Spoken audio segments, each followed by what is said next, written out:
सुहृदेव Bharatiya Samaj party के राष्ट्रीय अध्यक्ष ओम प्रकाश राजभर ने शनिवार को भदोही में एक जनसभा को संबोधित किया, जहां पर उन्होंने अपने समर्थकों को आगामी चुनाव में भारी संख्या में एनडीए के समर्थन में मत देने की बात कही। देखिए क्या कहा ओम प्रकाश राजभर ने। देखिए, हम लोग अनवरत जो वंचित शोषित पीड़ित लोग हैं उनके बीच में जाकर के उनको एहसास कराते हैं, शिक्षा, स्वास्थ्य, रोजगार के संबंध में उनको जागृत करते हैं कि आप अपने हक की लड़ाई लड़ो। इसी उद्देश्य से घूमते रहते हैं। एक फोटो वायरल हो रही है प्रमोद कृष्णन के साथ, काफी चर्चा में है। आपका हाथ पकड़े हुए हैं। देखिए, हमारा हाथ तो सब लोग पकड़ने के लिए परेशान रहते हैं। वहाँ धार्मिक कार्यक्रम था, मैं गया था संभल में। भगवान कल्की महाराज की जयंती थी, उस जयंती पे मैं गया था।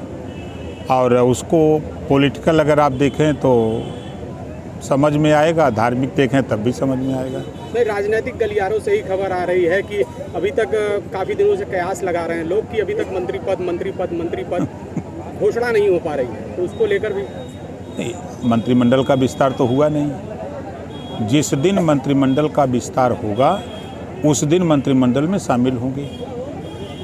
चुनाव, 5 राज्यों के चुनाव हो रहे हैं, अभी 30 तारीख तक वोटिंग है, 30 को आखिरी। उसके बाद तो फिर इस काम में तेजी आएगी। कभी आप कहते थे कि नेता दल बदलू होते हैं, और ये कयास लगाया जा रहा है कि मंत्री पद जो मिलने वाला है उसमें काफ़ी देरी हो रही है। 2024 के चुनाव के पहले मंत्री पद नहीं मिला तो क्या आप एनडीए के साथ रहेंगे?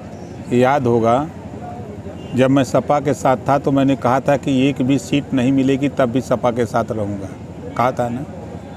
और आप लोगों की तरफ से कई जगह सवाल आए कि क्या करेंगे, मैं साथ था। देखिए, हमारी बात माननीय प्रधानमंत्री जी से, गृह मंत्री जी से और मुख्यमंत्री जी से, तीनों लोगों से हुई है। जो बातें तय हैं वो बातें तय हैं। हम 2024 के चुनाव को एनडीए के साथ लड़ने के लिए हम एनडीए में शामिल हैं। मंत्री पद हमारे लिए बहुत मायने नहीं रखता है, एक साधन है। और जो मंत्री पद रिजाइन दे के चला आया हो समाज के हित के लिए, उसके लिए मंत्री पद क्या मायने रखता है। सर, घोसी उपचुनाव में जिस तरह से 40 स्टार प्रचारक उतरे, आपकी पार्टी और आपके लोग भी वहां जी जान लगा दिए थे, लेकिन फिर भी वहां हार मिली, क्या कारण आप इसे मानते हैं? देखिए, हम अपनी पार्टी के मालिक हैं। हम अपना वोट लेकर हम भाजपा के प्रत्याशी के साथ थे, और जो दल के लोग हैं सबके वोट के हम मालिक नहीं हैं, हम अपने मालिक हैं। और मुख्यमंत्री से लेकर गृह मंत्री, प्रधानमंत्री जेपी नड्डा जी तक सारे लोग इस बात को कहे कि भाई बड़ी मजबूती से ओम प्रकाश राजभर ने अपना वोट डलवाया। हार जीत तो होती रहती है। देखिए, बसपा का चुनाव न लड़ना वहाँ एक सबसे बड़ा फैक्टर था।